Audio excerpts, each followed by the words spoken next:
73년 만에 귀향, 전쟁통의 평양행. 어제 국군 전사자의 유해가 7위가 고국의 땅으로 돌아왔습니다. 6.25 전쟁 때 조국을 지키기 위해서, 가족을 지키기 위해서 숭고하게 목숨을 헌신하는 분들이 70여 년간 고국의 땅을 밟지 못하고 다른 곳을 떠돌았던 겁니다. 그 장면 보시죠.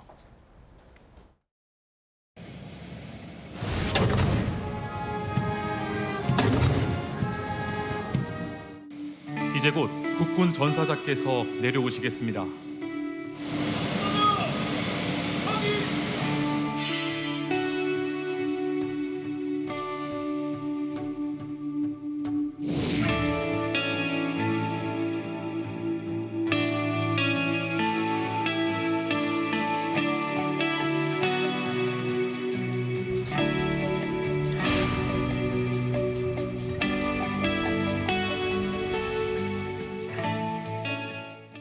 대통령이 직접 예를 갖춰서 맞이했습니다. 유일하게 신원이 확인된 분은 고 최임락 일병입니다.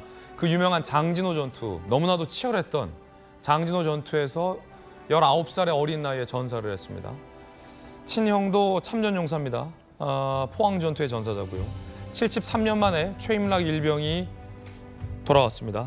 이 최임락 일병의 조카가 그리고 막내 동생이 생존해 있어요. 어제 형님의 유해가 돌아오는 감격스러운 소감을 밝히기도 했습니다. 국방부는요, 두 형제의 애국심과 숭고한 희생 정신을 기릴 수 있도록 현양 방안을 검토 중이다라는 얘기도 나왔습니다. 최임락 일병의 조카가 현재 해군이라고 해요. 어떤 얘기했는지 인터뷰 내용 들어보시죠.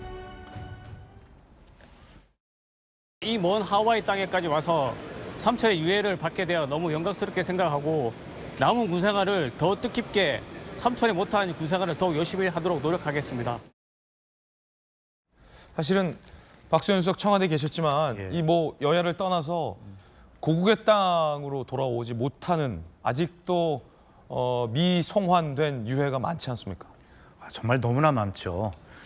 지난 정부에서 전체적으로 우리가 지금 본격적으로 유해를 송환해 오기 시작한 통계를 보면 많은 그동안의 노력을 거쳐서 비록 지난 정부부터 이제 굉장히 성과를 내기 시작해서 지금까지 이어지고 있는데 정말 감동스러운 장면입니다. 저도 청와대 대변인 시절에 그 장진호 전투 그 기념비를 미국에 전 정부에서, 그러니까 박근혜 정부에서 세웠던 것을 문재인 대통령이 되시고 나서 첫 해 바로 가서 미국을 갔는데 그 미국의 그 첫 방문 일정이 바로 장진호 전투 기념비에 가서 연설하는 것이고 그 행사 제막을 하는 것이었죠. 그런데 그때 트럼프 대통령이 뭐라고 했냐면 정말 문재인 대통령의 첫 일정을 듣고 감동했다.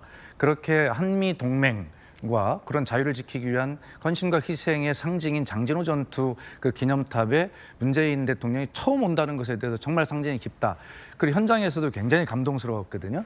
근데 이제 그런 어떤 장진호뿐만이 아니라 그런 많은 한국 전쟁에서 그다음에 대한민국의 자유와 민주 평화를 지키기 위해 헌신했던 이런 영웅들을 그동안 많은 역대 정부들의 노력에 의해서 이렇게 고국으로 예를 다해서 모시고 오는 이런 모습을 보면 참 뿌듯하고 이제 우리가 정말 선진국이 돼가는구나 하는 생각이 들고요.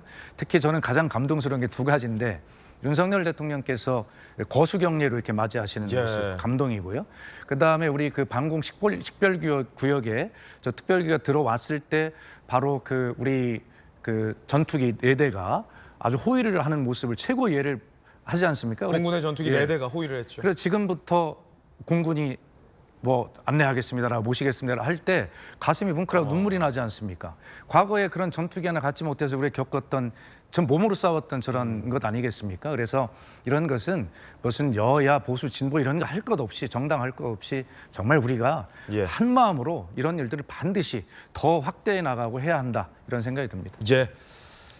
그런가 하면 러시아의 국방장관이 전쟁통의 평양행을 택했습니다. 무기 거래 의혹이 더욱더 짙어지고 있습니다. 대비가 되잖아요. 남과 북이 대비가 되잖아요. 북한은 러시아 국방장관을 맞이했습니다. 김정은과 만났고 전승절 기념식에 참석할 예정이라고 하는데 이면에는 북한의 이 무기 지원이 러시아에게 갔고 러시아에 그에 대한 상응하는 어떤 보답 내지 무언가가 있는 건 아니냐라는 의혹이 제기되고 있습니다. 자, 전 세계에서 대한민국과 북한이 갖고 있는 위상 차이가 이렇게 극명하게 나눠지고 있습니다.